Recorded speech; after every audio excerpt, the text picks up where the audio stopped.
Olha o que a Bíblia diz. Assim que, se alguém está em Cristo, nova criatura é. As coisas velhas já passaram, e eis que tudo se fez novo. E tudo isso provém de Deus, que nos reconciliou consigo mesmo, por Jesus Cristo, e nos deu o ministério da reconciliação. Isto é, Deus estava em Cristo reconciliando consigo o mundo, não lhes imputando os seus pecados, e pôs em nós a palavra da reconciliação, de sorte que somos embaixadores da parte de Cristo, como se Deus por nós rogasse. Rogamos vós, pois, da parte de Cristo, que vos reconcilieis com Deus. Amém? Querido, a palavra ela diz, ela começa falando, né? Assim que se alguém está em Cristo, uma nova criatura é. As coisas velhas passaram, ficaram para trás, e que tudo se fez novo. Um dia, querido, eu e você, nós estávamos longe de Deus. Nós estávamos afastados de Deus. Por quê? Por causa do nosso pecado. Por causa dos nossos erros. Por causa, né, o pecado original de Adão e Eva. Isso criou o quê? Uma separação entre o homem e Deus. Só que o plano, a ideia de Deus, nunca foi que o homem estivesse longe dele, separado dele. Não. O plano de Deus, ele criou um homem. Para quê? Para andar com Deus, para falar com Deus, para sonhar com Deus, para planejar com Deus. Eu e você, nós somos criados à imagem e à semelhança de Deus para estarmos em conexão com Ele. E um dia o homem e a mulher, né, eles duvidaram daquilo que Deus diz. Eles pecaram. E o que aconteceu? Esse pecado, ele separou, ele afastou o homem do seu Criador. O homem agora, existia uma barreira, existia uma separação entre Deus e o homem. O homem estava longe de Deus. Deus, ele criou o homem, né, e colocou ele ali no Jardim do Éden. Ali no Jardim do Éden, o homem tinha a presença de Deus em abundância. Ele tinha paz, ele tinha alegria, ele tinha provisão. Tudo que ele precisava, ele tinha. E agora, quando o homem peca, ele se afasta, ele vai para longe de Deus. Só que, glória a Deus, que a Bíblia diz que Deus, ele amou o mundo de tal maneira que ele deu o seu Filho Jesus para que todo aquele que nele crê não pereça, mas tenha vida eterna. Querido, um dia eu e você, nós estávamos longe de Deus. Nós estávamos afastados, nós estávamos em trevas. Só que a Bíblia, ela é muito clara. Deus, o próprio Deus, ele, através de Jesus Cristo, nós estávamos longe, separados de Deus. Só que Deus, ele veio buscar eu e você, através do seu Filho Jesus, quando ele veio nessa terra. Quando Jesus Cristo ele veio nessa terra, ele veio nos trazer uma mensagem de Deus. Vocês erraram, vocês pecaram, vocês estão longe de mim. Só que eu não criei vocês para estar longe de mim. Eu criei vocês para estar perto de mim. Eu criei vocês para ter um relacionamento com você, para andar com você, para falar com você, para viver com você. Querido, um ser humano sem Deus, um ser humano sem a vida de Deus, ele não é um ser humano normal. Não estou falando de um ser humano que tem uma religião, que tem uma tradição, que tem uma filosofia. Não, o ser humano sem Deus, sem a vida de Deus, sem a vida de Jesus, ele não é um ser que funciona de forma normal. Então Jesus Cristo ele veio, a Bíblia diz que quando Jesus Cristo ele veio nessa terra, irmão, você pode ler todo o Antigo Testamento, toda a lei. A Bíblia fala sobre Elias, a Bíblia fala sobre Moisés, o povo ele tinha medo de Deus, todos esses homens de Deus eles vieram, só que o homem nunca conseguiu entender a ideia, o plano, o sonho de Deus para ele. Até que Jesus Cristo ele veio nessa terra. Ele veio como homem. Ele veio no nível de ser humano. Aí nós olhamos Jesus, ele tocando as crianças. Ele tocando o leproso. Nós vemos Jesus ele amando. Nós vemos Jesus ele olhando uma mulher pega em ato de adultério. Jesus perdoando essa mulher. E nós começamos a entender o amor que Deus tem por nós. Nós começamos a entender a misericórdia de Deus por nós. Durante toda a Bíblia, todo o Antigo Testamento, o homem nunca conseguiu entender o tamanho do amor de Deus, até que Jesus Cristo ele vem nessa terra. E quando Jesus Cristo ele vem, nós não somente a Bíblia diz que nós começamos a enxergar quem Deus é. Conseguimos ver o amor de Deus, a vida de Deus. Jesus Cristo, ele veio para nos mostrar quem é Deus, né? Tanto que ele fala, quem vê a mim, vê ao Pai. Só que Jesus, ele não simplesmente faz isso. Além dele nos mostrar quem Deus é, ele também nos mostra quem nós podemos ser nele. Então Jesus, ele vive aqui esses 33 anos e meio nessa terra. Aí no final da sua vida, sabe o que ele faz? Ele entrega, ele dá a vida dele por mim e por você. A Bíblia diz que ele pega uma cruz pesada, ele vai naquele caminho do Gólgota, levando os meus e os seus pecados, levando as nossas transgressões. Ele faz isso no meu e no seu nome. Ele não precisava fazer isso por ele, mas por amor a mim, por amor a você, ele leva aquela cruz pesada. Então, quando ele chega ali no Gólgota, ele é erguido ali, ele é pregado. Pregos furam suas mãos. Ele é chicoteado. A Bíblia diz que coloca uma coroa de espinho na cabeça de Jesus, que o crânio, o rosto dele incha. E quando ele está ali naquela cruz, uma lança ultrapassa. E Jesus, ele está ali naquela cruz. Só que tem um detalhe. Os homens não tomaram a vida de Jesus. Não foi os soldados. Não, Jesus falou, a minha vida eu dou, a minha vida eu entrego para o meu povo. Para quê? Para trazer eles de volta. Para resgatar. Jesus Cristo, querido, quando ele veio nessa terra, ele não veio para nos, simplesmente nós tenhamos uma religião, né, um lugar para ir num domingo na igreja. Não, Jesus Cristo, ele veio para que eu e você pudéssemos voltar a andar com Deus, a ter conexão com Deus, a ter a vida de Deus dentro de nós. E quando Jesus está ali naquela cruz, ele está sendo furado. Ó, Deus, a Bíblia diz que as nossas enfermidades, ela é transferida para Jesus. Os nossos pecados, ele é transferido para Jesus. O nosso velho homem, a nossa velha natureza, tudo aquilo que estava em nós, quando Jesus está naquela cruz, sendo pregado, apanhado, tudo aquilo que está em nós é transferido para ele.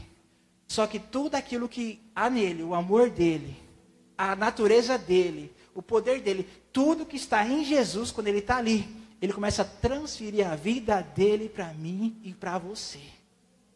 Então, quando Jesus está ali, as nossas enfermidades, ele toma sobre si. O nosso velho homem, ele toma sobre si. Os nossos fracassos, as nossas fraquezas, os erros que nós cometemos, nosso passado, é transferido para Jesus. Só que a vida dele, ele transfere para mim e para você. O amor dele, ele transfere. A natureza dele, ele transfere para você. A mente dele, tudo que ele tem, tudo que Jesus é, a Bíblia fala que ele deu, ele entregou para o seu povo. E a Bíblia diz que Jesus ali ao terceiro dia, ele morre. Ele é sepultado, ele é enterrado. Só que, ao terceiro dia, a Bíblia diz que ele ressuscitou dentre os mortos. E aqui é onde entra, querido. A Bíblia diz que quando Jesus ele ressuscitou, nós ressuscitamos juntamente com ele. A Bíblia diz que Jesus ele ressuscitou e ele se assentou à direita do Pai. A Bíblia diz que ele recebeu toda a autoridade nos céus e na terra. E Paulo, ele diz assim, que para que ele fosse cabeça sobre todas as coisas, ele pegou essa autoridade e ele entregou, pastor, ao seu corpo, que é a igreja, a plenitude daquele que opera tudo em todos. Jesus, ele pagou um preço por mim e por você. Ele subiu ao céu, ele se assentou. E agora, quando ele sobe ao céu, ele fala, Espírito Santo, antes você não podia habitar neles. Por quê? Porque tinha pecado, tinha sujeira, tinha enfermidade. Só que agora eu paguei um preço por eles. Agora eu lavei eles. Agora eu redimi eles. Agora eu levei as iniquidades, as enfermidades, a impureza deles. Agora eles estão limpos. Espírito Santo, agora você pode morar dentro deles. Você pode habitar neles de novo. Por isso que João ele diz assim, e a todos quantos receberam Jesus, recebeu também o poder para serem feitos filhos de Deus.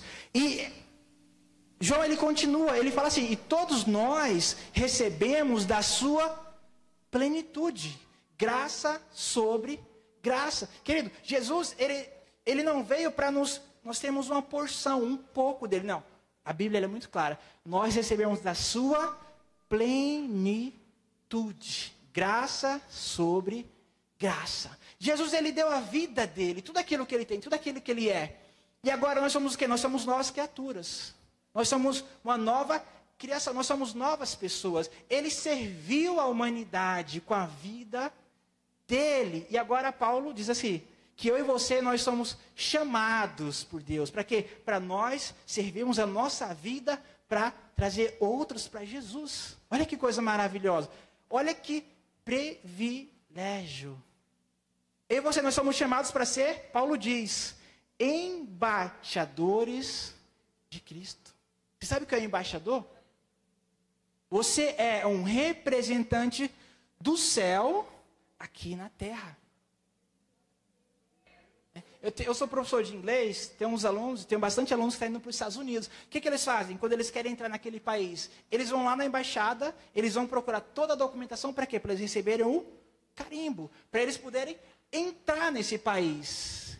E Paulo, de forma muito clara, muito simples, muito objetiva, sem mistério, sem miticismo, ele fala assim, agora depois daquilo que Jesus fez, depois da morte, depois do sacrifício dele, agora eu e você, nós somos embaixadores de Deus nessa terra. Nós somos chamados para sermos representantes de Deus. Querido, nós somos chamados para quê? Para servir. Esse é o nosso chamado. Nós não fomos chamados para julgar, para condenar, nós não fomos chamados para apontar o dedo, nós não fomos chamados para criticar os erros da pessoa, falar, não. O mundo, eu acredito que eles já estão cientes dos erros, dos pecados, das falhas que eles cometem. Então, qual é o nosso chamado? Nosso chamado é amar, é perdoar. Falar, olha, eu quero te apresentar Jesus. Eu quero te apresentar um novo estilo de vida. Se você é pecador, eu quero te falar uma coisa. Existe uma pessoa que te ama. Existe alguém que te ama e está disposto a perdoar os seus pecados. Você está doente, você está enfermo? Deixa eu te apresentar. Existe um que cura as enfermidades. Existe um que sara as suas dores. Você está passando por necessidade? Olha, eu quero te apresentar um Jesus que ele supre todas as necessidades. Nós somos chamados por Deus para quê? Para sermos representantes de Jesus nessa terra. Em Atos 1:4 fala, tudo aquilo que Jesus começou a fazer e a ensinar. Eu e você somos chamados para quê? Para continuar aquilo que ele começou. Nós não fomos chamados para qualquer coisa. Olha que privilégio. Nós somos chamados para continuar aquilo que ele começou. Então, querido, eu creio que a vontade de Deus é que através do seu Espírito nós reinemos em vida. Então, como membros individuais do seu corpo, nós façamos a sua vontade e cumpramos o seu propósito nessa terra. Então, o propósito dessa mensagem é que você aprenda a ser guiada pelo Espírito de Deus no seu dia a dia. E aprenda o quê? A servir a Deus e a servir as pessoas. Esse é o nosso chamado. Então, a espiritualidade, ela tem que passar pelo teste. O teste de quê? Da resistência. Em nossas vidas, no nosso relacionamento com as pessoas e na forma como nós refletimos a Deus no nosso mundo. E na forma como nós exercitamos a nossa autoridade como cristãos. Você queria assim também? Igual eu? Então, isso é espiritualidade. Né? Tudo que é espiritual tem a ver com Cristo. Tudo que é espiritual tem a ver com a palavra de Deus. Ou seja, e passa pelo teste. Ou se não, é apenas tradição de homens. Se não, é apenas sutilezas. Vão sutilezas. É apenas filosofia. Eu e você, nós não fomos chamados por Deus para levar uma filosofia, para levar uma tradição. Não, nós somos chamados pelo próprio Deus vivo para levar a vida de Deus. Esse é o nosso chamado. Então, tudo que tem a ver com Cristo, nós podemos andar nele. Por quê? Ele nos mostrou como fazer. Nós podemos andar nele. Tem a ver com o nosso relacionamento com ele. O nosso relacionamento com as pessoas. E tem a ver com nós refletirmos a vida de Deus. Porque, querido, eu tenho 37 anos. Eu nasci, né, como a gente fala, no berço evangélico. E nesses 37 anos, eu vi muita tradição, eu já vi muita religião, eu vi as pessoas fazendo muito.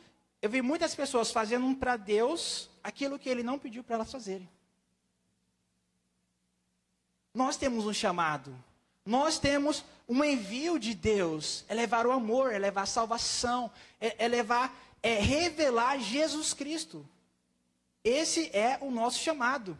E nós podemos fazer isso por quê? Por causa daquilo que Cristo fez, por causa do novo nascimento, por causa da nossa nova vida em Cristo. Nós podemos refletir Deus no nosso mundo através da nossa nova fonte de vida, que não é religião, não é tradição, mas é Jesus Cristo. Deus, Ele deseja que nós vivamos o quê? Para agradar Ele, para frutificar, para crescer nele, no conhecimento. Agora, como que eu posso servir da forma correta?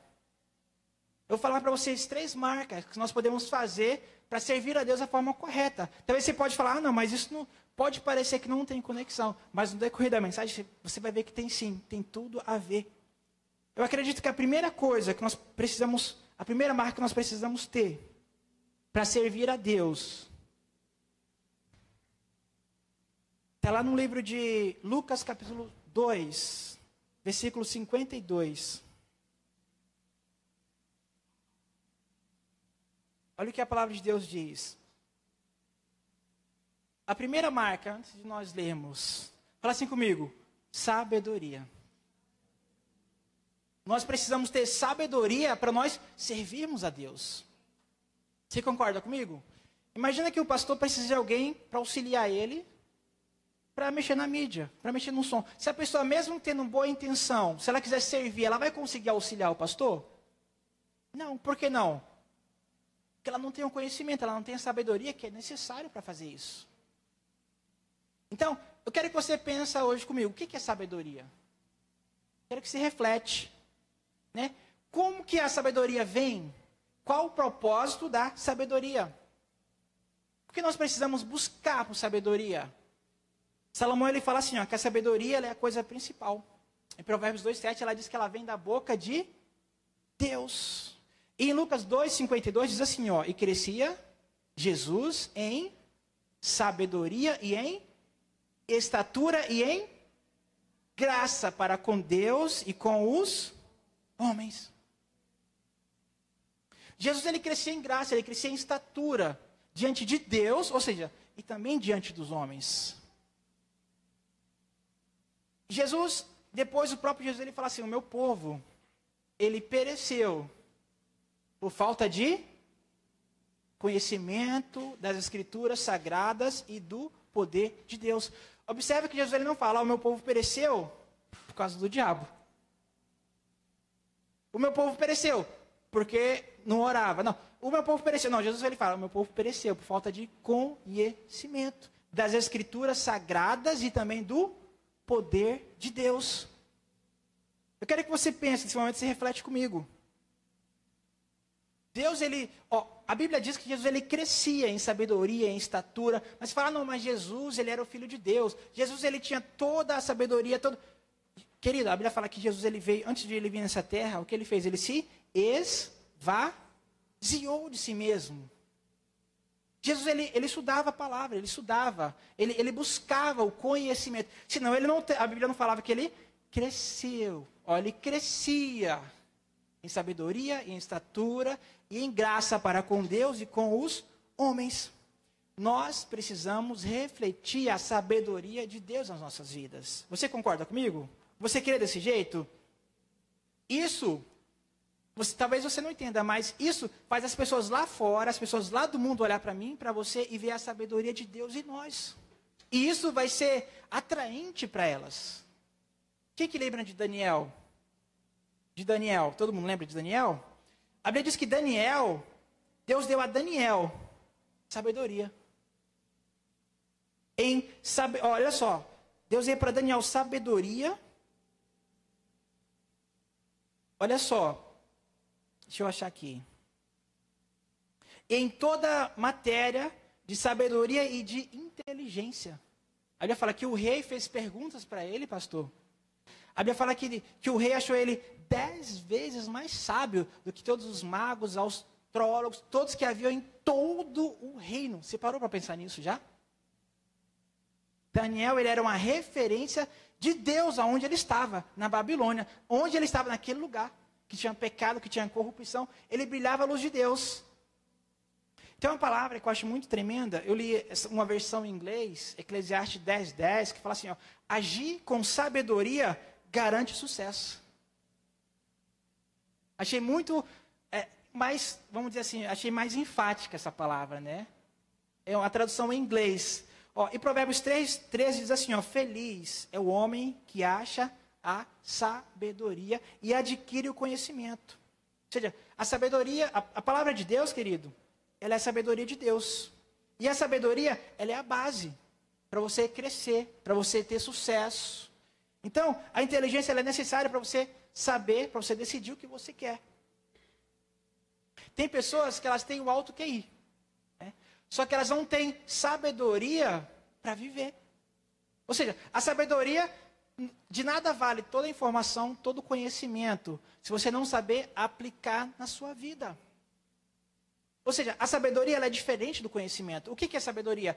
É simplesmente a aplicação do conhecimento. É Deus falar, ó, é assim, filho, é assim, e eu andar naquilo que Deus diz. Deus falar, ó, é assim, assim, isso funciona. Eu vou colocar isso no teste, eu vou andar sobre isso. Isso é sabedoria. Em Provérbios 24:3 diz assim, ó, com sabedoria se edifica a casa, e com inteligência ela se firma. E nós precisamos da sabedoria de Deus nas nossas vidas, nos nossos relacionamentos, no nosso ministério. Nós precisamos de sabedoria para quê? Para ganhar as pessoas lá fora para Jesus. Eu acredito que a sabedoria ela é esse, vamos dizer assim, esse ingrediente espiritual que coloca um charme no nosso caráter, que coloca uma luz nas nossas conversas. Eu acredito que um ser humano sem sabedoria, ele é um ser humano, nós sem sabedoria eu acredito que nós somos chatos, nós somos previsíveis, nós somos pessoas monótonas. Nós precisamos da sabedoria de Deus. E você concorda comigo? Então, qual o propósito da sabedoria? O propósito da sabedoria de Deus é abençoar as nossas vidas, é abençoar a vida das pessoas que estão ao nosso redor. O propósito da sabedoria é ser uma bênção para o mundo ao nosso redor. Você pode ver que Jesus ele tinha sabedoria em todas as situações. Ele abençoava quem estava com ele, quem estava ao redor dele. E dá para colocar Isaías 11:22? Olha só o que diz aqui em Isaías. E repousará, está falando sobre Jesus, sobre ele o Espírito do Senhor, o Espírito de sabedoria e de inteligência, e o Espírito de conselho e de fortaleza, e o Espírito de conhecimento e de temor do Senhor. Eu acredito, querido, que a sabedoria, ela nos faz sermos bem-sucedidos como cristãos. Muitas pessoas não são bem-sucedidas como cristãos por falta de sabedoria. Ela também faz, sim, você ser bem-sucedido na sua vida pessoal, na sua vida profissional, na sua vida espiritual, em todas as áreas da sua vida. A sabedoria também, ela nos traz paz. Eu não tenho paz no meu relacionamento, no meu casamento. Você precisa da sabedoria de Deus dentro do seu relacionamento. Eu não tenho paz nessa área da minha vida, essa área está perturbada. Você precisa da sabedoria de Deus dentro dessa área. A sabedoria de Deus vai gerar a paz que você precisa. A sabedoria também, ela nos ajuda a obedecer a Deus. Como eu vou obedecer a Deus se eu não conheço os princípios de Deus? Se eu não conheço, vamos dizer assim, as leis de Deus? A sabedoria, ela nos faz saber o que é certo e o que é errado. Onde eu vou, devo ir, e onde eu não devo ir. A sabedoria também, ela nos ajuda a obedecer a Deus. Eu acredito que essa é uma das mais importantes. Então, a sabedoria, acredito que ela começa no temor do Senhor. Porque a Bíblia diz, né, o temor do Senhor é o princípio da sabedoria. E ela continua com o que? A intimidade com Deus. Então a sabedoria, ela pega o conhecimento, né, e produz uma vida poderosa. Esse é o propósito da sabedoria de Deus nas nossas vidas. Não é simplesmente nós estocarmos, né, conhecimento, inteligência. Não, é você pegar aquilo que Deus falou, aquilo que Deus te instruiu, aquilo que Deus te ministrou. Eu vou aplicar isso na minha vida, eu vou viver uma vida diferente. Eu vou ajudar o meu próximo, eu vou amar, eu vou perdoar, eu vou orar, eu vou restaurar. É você pegar aquilo que Deus te ministrou, aquilo que Deus te falou, e você construir uma vida poderosa. Eu penso, né, que todo conhecimento, incluindo a nossa teologia, incluindo o nosso conhecimento bíblico, se não tiver forma de aplicar nas necessidades humanas, pensa comigo, para que serve? Reflete por um instante. Por isso eu creio que tudo que nós ensinamos precisa ter uma aplicação, uma forma de aplicar na nossa vida. Se isso não enriquece as nossas vidas, se isso não muda o nosso estilo de vida, se isso não influencia outros, para que isso serve? Então a sabedoria é o quê? É esse ingrediente de Deus que coloca o quê? Coloca compaixão nos nossos corações. Coloca o quê? Uma variedade, né, na aplicação daquilo que nós já sabemos. Fala assim comigo, eu preciso da sabedoria de Deus para transformar, para servir o meu mundo, as pessoas ao meu redor. A segunda característica, né, para nós termos a mente de Cristo, fala assim, a fé. Em 2 Timóteo, capítulo 4, versículo 7. Dá para colocar aqui? 2 Timóteo, ó. Olha só o que Paulo diz, ele fala assim, combati o bom combate, acabei a carreira e guardei a fé. Querido, nós precisamos de conhecimento, amém? Mas também nós precisamos de fé. O que é fé? Fé é simplesmente acreditar naquilo que Deus diz. Aquilo que Deus falou é verdade. Independente da circunstância, independente da situação, independente se eu sinto ou não. Se Deus falou, é verdade, ponto final. Eu creio que Deus é verdadeiro, Ele nunca mente. A Bíblia ela diz que não somente que nós precisamos ter fé, a Bíblia diz que nós precisamos andar pela fé. Por que a fé é tão importante, querido? Porque a sua fé, ela define as experiências que você tem na sua vida. Ela define as experiências que você tem no seu ministério, no seu casamento, até nos seus negócios. Você precisa de fé. E deixa eu falar uma coisa, Deus ele não é responsável pela sua fé. Você é o responsável pela sua fé. Fala assim, eu sou o responsável pela minha fé. Agora, por que a fé ela é tão importante? Porque Deus ele não responde aos problemas, às dores, às lágrimas. De acordo com a Bíblia, com a palavra de Deus, Deus ele responde à nossa fé. Tanto que em Hebreus 11, 6 diz assim, sem fé é impossível agradar a Deus. A Bíblia diz assim, porque é necessário que aquele que se aproxima de Deus, creia que Ele exista. E Ele é galardoador daqueles que o buscam.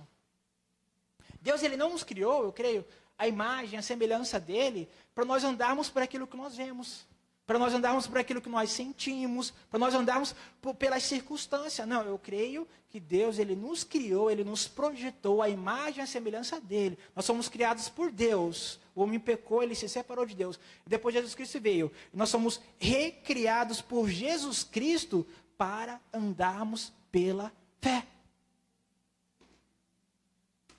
Você quer dessa forma também? Porque a dúvida, querido, já viu aquele ditado que fala dois corpos, como é que é? Dois corpos não ocupam o mesmo espaço. Dentro de mim, dentro de você, ou vai ter a fé, ou vai ter a dúvida. Ou vai ter a certeza, a convicção, ou vai ter a incredulidade. A Bíblia diz que a fé, ela produz milagres, você quer assim? Só que da mesma forma, a dúvida também produz tragédias. Paulo ele fala assim, nós devemos usar o escudo da Fé. Se eu tenho fé, eu estou protegido através. Agora, se eu não tenho fé, eu estou despido de proteção. Eu tô sujeito aos ataques do inimigo. Por isso que eu tenho que usar o escudo da fé. E a fé, ela vem quando você ouve Deus falar. Quando você ouve a palavra de Deus. O que é fé? Fé é confiança em Deus. Quando Deus ele começa a falar, as suas dúvidas começam a morrer. Então eu preciso alimentar a minha fé. Para quê? Para que as minhas dúvidas morram. E isso é tão maravilhoso, querido, porque a sua fé, ela é ativada por aquilo que você fala. Já parou para pensar nisso? A fé, ela não é uma voz silenciosa. Jesus ele falou assim, se você tiver fé, mesmo que seja o tamanho de um grão de mostarda, você vai dizer a esse monte, erga-te e lança-te no mar, e assim será. Ou seja, a fé, ela é uma voz ativa. Hebreus 11:3 diz assim, pela fé nós entendemos que os mundos foram criados pela palavra de Deus. Fala assim comigo, a fé, ela fala. Sabia que aquilo que você mais fala é um sinal da sua fé? Se você fala mais em doenças, mais em dores, mais em enfermidades, quer dizer que você quer mais nas doenças do que na cura. Agora, quando você pode estar passando por uma situação de doença, de enfermidade, mas você fala, pelas machucaduras de Cristo eu sou curado, eu sou sarado. Pô, mas eu não estou vendo a cura, mas eu estou crendo na cura, eu estou profetizando, eu estou trazendo à existência a cura. Se você crê mais nas necessidades, você vai falar, ai, eu não tenho dinheiro, ai, eu nunca sou promovido, ai, a minha vida nunca dá certo. Só que se você tiver a mente de Cristo, você vai falar, o meu Deus, segundo as suas riquezas, Ele vai suprir todas as minhas necessidades em glória por Cristo Jesus. Se você crê que você tem um Jeová Jiré, você vai falar, você pode estar passando por uma situação de necessidade, você vai falar, o Senhor é o meu pastor e nada me faltará. Não vai me faltar coisa pequena, não vai me faltar coisa grande, porque eu tenho um Jeová Jiré, eu tenho Deus que me supre. Se você estiver passando, querido, por uma situação de impossibilidade, se estiver passando por aquilo que você não consegue vencer, aquilo que aparentemente é maior do que você vai falar, maior é aquele que está em mim, do que aquele que está no mundo. Você vai declarar, mesmo diante da impossibilidade, você vai declarar, tudo é possível àquele que crê. Não haverá impossíveis para o meu Deus. Fala assim comigo, a fé fala. Jesus é o nosso maior exemplo de fé. Jesus falou com árvore, né, pastor? Jesus falou seca. Jesus falou com o quê? Jesus falou com a tempestade. Calma, quieta-te. Quando Pedro, né, foram lá cobrar os impostos de Jesus e de Pedro, eles não tinham dinheiro. Jesus falou, Pedro, vai lá e pega um peixe. O primeiro peixe que você apanhar vai ter o dinheiro, você vai pagar o meu e o seu. Ou seja, Jesus falou até com peixe também. Vai lá e leva o dinheiro, leva a provisão que o meu servo precisa. Fala assim comigo, a fé age. A fé sem obras, ela é morta. Fala assim, a fé ela é testada. Fala assim, a minha fé, ela é testada. Ou seja, primeiro você fala, a Deus vai te provar. Você crê naquilo que você está falando? Eu vou te provar. E depois que sua fé ela é testada, ela é aprovada. A Bíblia diz, queridos, no livro de Hebreus, que pela fé, os antigos, eles conquistaram reinos, eles alcançaram promessas, eles praticaram a justiça, da fraqueza eles tiraram força, e na batalha eles se esforçaram. Fala assim comigo, a fé, ela vence. Fala assim comigo, a fé fala, ela age, ela é testada e ela vence. Você crê nisso? No livro de João ele fala assim, ó, quem é que vence o mundo? Senão aquele que crê que Jesus é o Filho de Deus. Olha o que ele fala, e esta é a vitória que vence o mundo, é a nossa fé. Querido, Sabia que a Bíblia diz que aquilo que nós fazemos que não é por fé é pecado? Já parou para pensar nisso? Nós somos criados, nós somos projetados. Assim, não tem outra opção para andar pela fé. Deus, Ele nos chamou, Ele nos escolheu para isso. A outra marca, eu acredito que essa é uma das maiores. Lá no livro de 1 João 4, dá para abrir 1 João capítulo 4, versículo 7. Fala assim comigo. Para ter a mente de Cristo. Fala assim, ó, para servir, eu preciso da mente de Cristo. Né? É isso que Paulo fala, nós temos a mente de Cristo. Mas para mim ter a mente de Cristo, eu preciso viver aquilo que está escrito em Romanos 12, 2. Não vos conformeis com esse mundo, mas transformai-vos pela renovação do vosso entendimento, através da palavra. Então, para ter a mente de Cristo, eu preciso de sabedoria. Fala assim comigo, sabedoria. Segunda marca, fé. A terceira marca, fala assim comigo, amor. 1 João 4, 7 diz assim. Vamos ler o 7 e o 8. Amados, amemos uns aos outros, porque o amor é de Deus. E qualquer que ama é nascido de Deus e conhece a Deus. Aquele que não ama, não conhece a Deus, porque Deus é amor. Vamos ler o 15 também. Pula lá para o 15, por gentileza. Olha só o que diz. Qualquer que confessar que Jesus é o Filho de Deus, Deus está nele e ele em Deus. Amém? Querido, eu acredito que essa é a maior marca para nós termos a mente de Cristo. Você pode falar, mas já que essa é a maior marca, por que você não começou pelo amor? Eu estava conversando com o Davidson agora no carro, a gente vindo, né? Querido, porque o amor, ele é o auge, o amor, ele é a excelência. O amor, vamos dizer que é o topo. Só que para você chegar lá no topo, você tem que começar por baixo. Primeiro, conhecimento, fé, você vai subindo para chegar no amor. Esse é o auge. Né? Então eu acredito que esse é o maior, o mais poderoso ingrediente que ele afeta as nossas vidas como cristãos. Né? Que ele foi estabelecido por quem? Por Deus. Isso não é vamos dizer assim, uma retórica da igreja. Né? Não é uma ideia nossa. Não, o amor, ele é um padrão estabelecido por Deus. E esse padrão, ele é um padrão, ele foi incorporado na pessoa de Jesus. E depois, ele foi confiado a nós como cristãos. Então, ele não é uma característica, vamos dizer assim, das pessoas... essas pessoas são legais, essas pessoas são amáveis. Não é que nós caracterizamos assim. Não. Nós precisamos entender a importância do amor. Amém? Como novas criaturas em Cristo. Né? O amor agora, ele passa a fazer parte da nossa vida. Ele passa a fazer parte das nossas atitudes, do nosso comportamento, do nosso temperamento, da nossa perspectivas na vida. E isso de forma intencional. Eu preciso ser intencional no amor.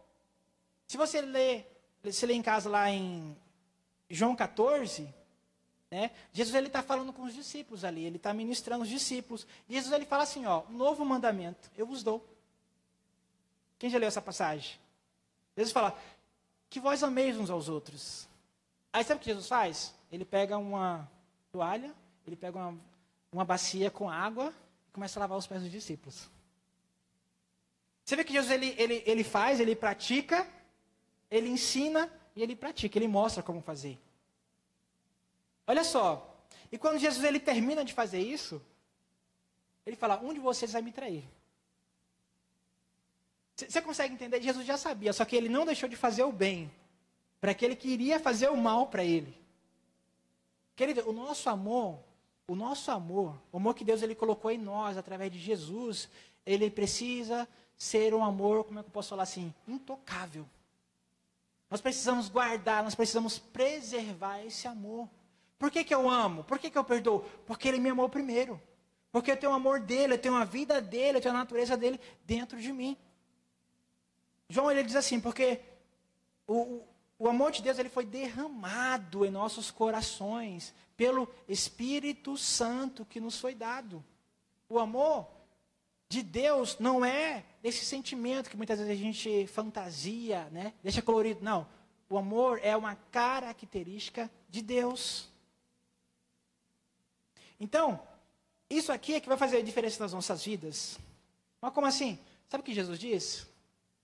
Ele falou assim, ó, o mundo, eles conhecerão que vocês são os meus discípulos. Sabe quando? Quando vocês amarem uns aos outros. Querido, você consegue entender a profundidade disso? Isso aqui é uma revelação.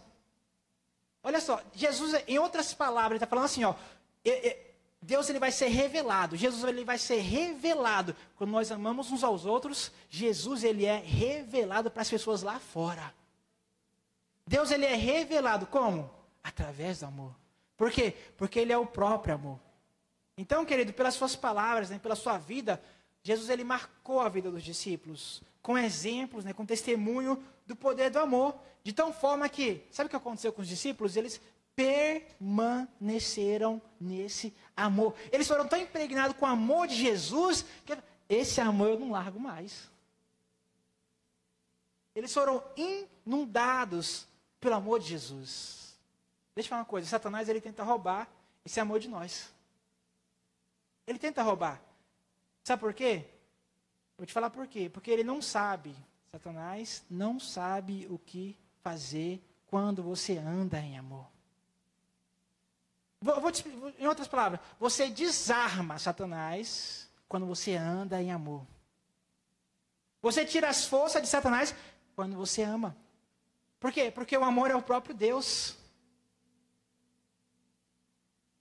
Sabe? Quando você ora, quando você fala bem daquele que falou mal de você. Quando você ora por aqueles que te perseguem, aqueles que te maltratam. Quando você trata bem aquelas pessoas que te trataram mal, você tira o poder de Satanás. Você pode ver que Deus, para vencer, irmão, a Satanás, ele não usou a arma, ele não usou uma bomba atômica, ele não foi lá e explodiu Satanás, não. Ele usou o amor, ele deu Jesus. Por isso que a Bíblia diz, o amor nunca falha. Querido, você quer um segredo para você vencer na vida? Ame, perdoe. Querido, seja inundado pelo amor de Deus. Sabe o que você vai experimentar na sua vida? Aquilo que Paulo diz. Você vai começar a andar de fé em fé, de glória em glória e de vitória em vitória. Olha o que a Bíblia diz em Colossenses 3,14. Colossenses capítulo 3, versículo 14. Vamos ler aqui. Tem várias passagens na Bíblia, né, que Deus fala assim, ó, revestivos, né, de misericórdia, revestivos de humildade, revestivos, né, da justiça de Deus. Você vai ver várias passagens, né? Revestivos da armadura de Deus. Quem já leu isso na Bíblia? Revestivos de Cristo, revestivos da nova natureza. Olha o que diz em Colossenses. E sobre tudo isto. Olha só, Paulo está falando, tipo assim, sobre tudo isso, além de tudo isto, revestivos de amor, que é o vínculo da perfeição. Deus, ele espera ver essa marca nas nossas vidas como cristãos, como representantes do reino dele, como embaixadores do reino dos céus. O mundo hoje está cheio de ódio, está cheio de mágoa, está cheio de rancor, está cheio de vingança. E nós andamos na contramão do mundo. O mundo está andando para um lado, para lá, nós estamos andando para o outro lado. A pessoa está falando mal, estou falando bem dela. A pessoa está te perseguindo, está te maltratando, eu estou orando por ela, eu estou abençoando. O que você precisa? Você precisa de ajuda? Você precisa de algo? Eu estou andando na contramão do mundo. Por quê? Nós estamos na terra. Mas nós não somos dessa terra, nós somos lá de cima, nós somos do alto, querido. Né? Que nem eu comecei falando, nós somos representantes de Deus. Né? Quando você vai para um país, né? Por exemplo, tem vários estrangeiros que vêm para o nosso país. Você vê que ele fala diferente, ele fala um outro idioma. Ele age diferente, os hábitos, os costumes dele são diferentes. E nós somos um povo estrangeiro. Querido, e aqui eu quero, para fechar, eu quero falar com você aqui 6 características, rapidamente. Muito simples. de um servo de Cristo. Vocês, vamos lá, vocês podem me ajudar. Fala aí uma característica de um servo. Pode falar. Vamos lá, me ajudem. Uma característica, qualquer uma. Humildade, o que mais?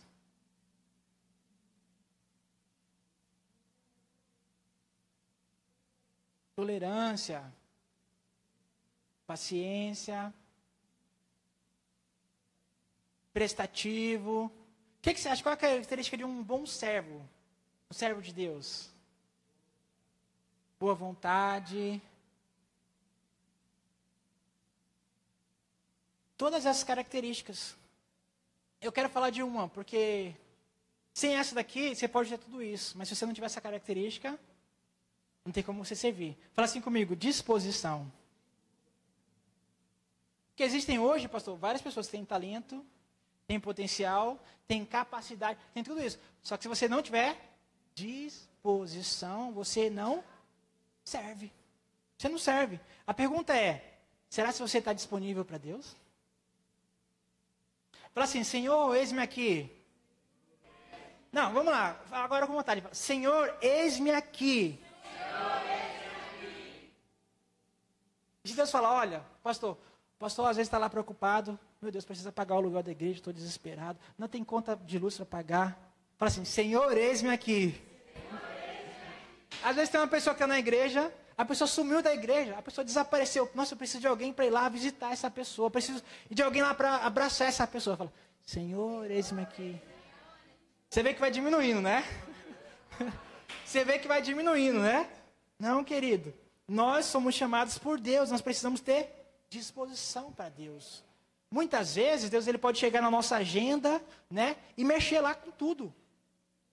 Só que eu não sou servo dele, então deixa a minha agenda para lá. Eu vou cumprir a agenda de Deus. Eu vou atrás do irmão que precisa. O pastor precisa de ajuda, eu vou ajudar o pastor. O irmão precisa de ajuda, eu vou ajudar o irmão. Para não ganhar muito tempo, né? Paulo ele diz assim, para não ganhar muito tempo para abrir o texto, que nós precisamos fazer o bem a todos enquanto nós pudermos, mas principalmente os domésticos da fé. Disposição. Outra característica de um servo, fala assim, sensibilidade às necessidades. Hoje nós vivemos num mundo de pessoas insensíveis. Parece que ficou normal, todo mundo sofrer, as pessoas não ligam. Querido, nós não podemos ser essas pessoas. Nós precisamos ter... Se você observar, se você estudar a vida de Jesus, Mateus, Marcos, Lucas e João, você vai perceber que Jesus ele se especializou em fazer coisas que ninguém mais queria fazer. Jesus estava lá servindo o leproso. Jesus ele estava lá preparando um café da manhã. Jesus ele fazia as coisas que ninguém queria fazer na igreja, pastor. Jesus estava lá. Sensibilidade à necessidade. Como é que Jesus agia? Qual era o posicionamento de Jesus? Jesus ele tinha sensibilidade àquilo que precisava ser feito. Não adianta você querer fazer aquilo que não precisa ser feito. Nós precisamos estar sensíveis às necessidades. Eu li uma frase do John Wesley que eu achei maravilhosa. Quero compartilhar com você. Ela diz assim, ó. Faça todo o bem que puder. Por todos os meios que puder. Em todos os lugares que puder. A toda hora que puder. A todas as pessoas que puder. Enquanto puder. Vai chegar um dia que nós não vamos poder fazer nada. Querido, um servo de Deus, ele procura oportunidade, ele procura por ocasiões para servir. Será que você está disposto a fazer as tarefas que ninguém mais quer fazer? Mas precisam ser feitas? Fala assim comigo. O servo, ele faz o seu melhor. Tem pessoas, querido, na minha caminhada com Cristo, eu percebo, tem pessoas que esperam o dia que eu estiver preparado, o dia que a minha vida estiver bem, eu estiver bem financeiramente, eu tiver isso, tiver aquilo, eu vou servir a Deus, eu vou ajudar, aí eu vou servir meu próximo. Querido, o servo, ele não aguarda, ele não espera circunstâncias perfeitas, não. Porque nunca vai existir circunstâncias perfeitas.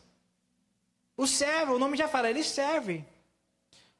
Né? Tem pessoas que falam, se eu souber fazer isso aqui de forma excelente, de forma perfeita, se eu puder fazer isso aqui desse jeito. Querido, Deus não está procurando por celebridades, Deus está procurando por servos. Faz o seu melhor, da sua forma melhor e com aquilo que você tem em mãos. Você não precisa esperar. Você não precisa esperar o momento, as circunstâncias perfeitas. Você não precisa ser um expert nisso para servir a Deus, não. Isso aí é para o mundo. É melhor nós. Aliás, você nunca vai começar fazendo algo perfeito, excelente. Você nunca vai fazer. Nós começamos no início de quê? De forma deficiente. De forma, né? Mas dá o seu melhor. Mesmo que ninguém esteja vendo. Mesmo que seja ali no anonimato. Querido, a única pessoa que pode te ajudar, que pode te promover, que pode te colocar em outro patamar, ninguém pode estar vendo, mas Ele está vendo. Nós servimos a um Deus, nós não precisamos de plateia, a nossa plateia só tem um, é Jesus. Só Ele, não precisamos de mais ninguém olhando. Sabe o que acontece? Aquele que serve a Deus lá, no reservado, como é que eu posso dizer? Aquele que serve a Deus lá no, qual é a palavra? Nos bastidores, sabe o que acontece? Deus, ele honra ele em público. José estava lá na casa de Potifar, honrando, ninguém estava vendo. José, ele serviu o seu melhor para o carcereiro. José, ele ajudou o copeiro. Deus, ele falou, esse aqui, eu me agradei, esse é servo. E posso falar uma coisa? Depois que, quando Deus ele pegou e entregou todo o Egito na mão de José, mesmo assim, ele não se distraiu com os aplausos, com aquilo que falavam dele. Não, meu foco é servir. Mesmo com os irmãos dele, que venderam ele, quando veio, ele serviu os irmãos. Ele deu o melhor para os irmãos. Nós somos servos de Deus, então nós precisamos fazer o papel de servo. Independente se você está fazendo uma tarefa que é considerada humilde, ou uma tarefa mais elevada, o nosso chamado é servir e ponto final. Fala assim comigo, dedicação. Tudo que você fizer, querido. Um servo de Deus, ele precisa de dedicação. Tem uma passagem que Paulo fala assim, tudo que vocês fizerem, faça de todo o seu coração. Como se fosse a Deus e não aos homens. Então, antes de você tentar fazer algo muito grande, algo extraordinário, começa fazendo coisas pequenas. Começa fazendo coisas comuns. E quando Deus ele olhar e ver, não, agora você vai fazer outra coisa. Querido, continue fazendo aquilo que você faça, aquilo que Deus chamou para fazer. E se Deus ele quiser te tirar de lugar, você vai saber, ele vai te colocar em outro lugar. E fala assim comigo, fidelidade e conclusão. Já vi pessoas, fidelidade e conclusão. Tem pessoas que começam a fazer as coisas e elas não terminam. Imagina o pastor, vou fazer uma mutirão, nós vamos fazer isso, vamos fazer aquilo. Aí a pessoa não vem. Vai nem fazer. A pessoa nem liga para dizer, pastor, não pude ir. Assim, o mesmo jeito que ela assume o compromisso, ela deixa para lá. Querido, Deus nos chamou para sermos servos fiéis. E outra coisa, Deus nos chamou para aquilo que nós começamos a fazer, nós irmos até o fim. Amém, querido? Deus abençoe essa mensagem. Eu vou finalizar, senão a gente vai até amanhã. Deus abençoe.